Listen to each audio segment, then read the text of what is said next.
Hi, Truth You Have channel. I am doing a video today on the movie My Fair Lady.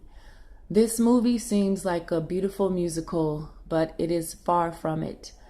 This movie explains many things about certain plans and the process that was taken by Vril, V-R-I-L. Those are different beings that live on this earth, and they take advantage of the poor. This movie is about a woman, Eliza Doolittle, who is impoverished, and she meets someone that tempts her and she falls for it. But I'm going to explain to you in detail what is really going on in this movie. The movie begins with Eliza.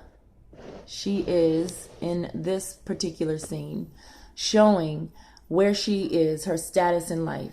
She is actually on the ground and she is picking up her flowers that were knocked out of her hands. She sells flowers, and this movie was made a long time ago. The year I will tell you all a little bit later, but a while ago, and it is a musical. She's picking up the flowers and she meets a man who seems like a gentleman who is along with the entire setup for her. This man here, he buys flowers, or donates, should I say, something to her to go along with the plan. Change is very important, because a lot of times there are spells inputted on change that you are given. I know this because I've seen it. I've been told this by many other people that are high levels in secret societies. And this movie gives a lot of symbolism about those things. The setup is not yet made until after she gets a warning that someone is taking down her dialogue and listening to every word that she says and is writing it down. And this gentleman here is the one that comes with the warning for her. The man who is the culprit is Professor. The Professor Higgins. Look at how slyly he looks at her, as if I got you. And in this movie, you will see that he actually is going to succeed at that. He shows her what he's been writing down, and this is the confusion. These words she doesn't quite understand, and it makes her feel like she is even a lower level than before. The man that we earlier saw, who is with the entire setup, this gentleman here, he is with him, but in the movie you wouldn't know it because they play her like a fiddle in the movie. They are tag teaming her. She meets one man, and then the other, they actually introduce themselves in front of her. And one plays the good guy and one plays the bad guy. The professor, the one on the right, he sings a song, and in the song, he uses horrific words and calls her a prisoner of the gutters. And he says that she doesn't deserve to live. He makes a public announcement of these things. He's very judgmental. He's very arrogant. And he basically feels that since she's not properly taught in the language that she speaks in, that she's not even deserving to walk the streets. Yes, all of this is done in song, made to look so beautiful and so pretty, but it isn't. The professor leans over as he's singing this song to a gentleman and asks him if he went to school. And the man is a bum. He said, "Of course not. Do you take me for a fool?" The symbolism in this movie is, to me, uncanny, because the arrogance that the professor shows, because he feels that he's educated and he's on his high horse and he has more knowledge than the rest of them, that he can easily take advantage of anyone. He also states this in the movie.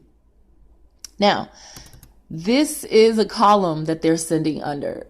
He even tells her she's not worth sitting under the column, as if She is absolutely nothing. He continuously does this throughout the movie. And you'll see, if you get this movie, exactly the pinpoints where he is completely demeaning her.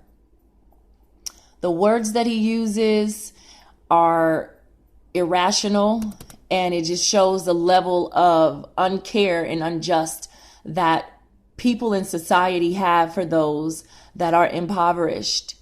This is the meeting between these two gentlemen, the actual meeting. Oh, hi, how are you? Oh, I was looking for you. And the other man says, no, I was looking for you. He, the professor, invites Colonel Pickering to his home, and he ends up staying with him. This is how they're playing Eliza. Good guy, bad guy roles. Now the setup has been almost completed, except for the professor has to bow down and literally says, as he's taking his hat off, completing the spell that he put out for Eliza, a reminder. And he drops money into her little basket here to confirm, if you make the wrong move, which you will, because I've already put the spell out, you will be mine. Eliza, unknowing, uneducated, falls for the okie doke. And it is sad to say, but she does fall for it. How does she fall for it? What spell is put out? Let's go here. I will show you. She is in the process of taking something. Remember, they'll use any type of spell that they can use to implement their plan. As soon as she takes the food, the green beans, from this older woman here who snickers at her, there it is. It happens. She gets the reminder in her head. The setup is done. She has stolen something, even though it seems like it is simple, because he did give her money, remember? At the end, he gave her money before so that she did have enough to buy what she needed to buy. But the reminder is set in, and now he's already given her the address, where to look for him and where to go. And she does it. She goes, knocks on his door, and he is giving the colonel lessons in speech.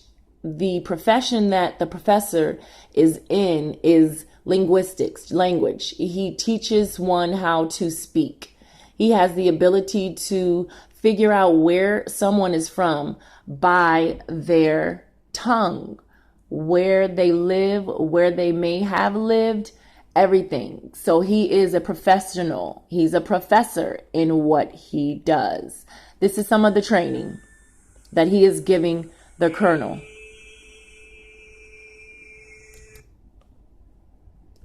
This is the syllables A-I-O-U, which there's power in using those pronunciations. Again, there's research that you might want to do about languages and people and what methods they use.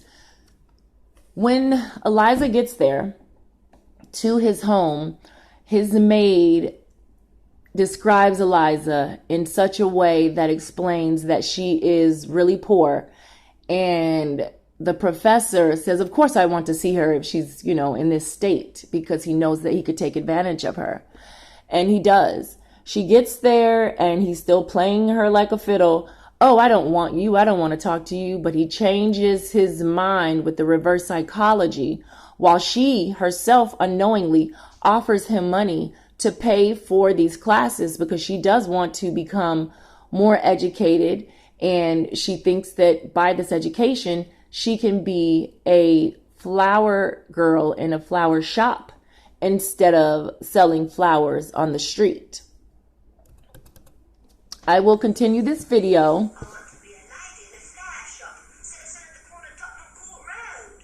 Her language is a little different because this is done in another country, but she explains that she does want to be a lady in a flower shop instead of being a flower girl on the street. Stay tuned for part 2.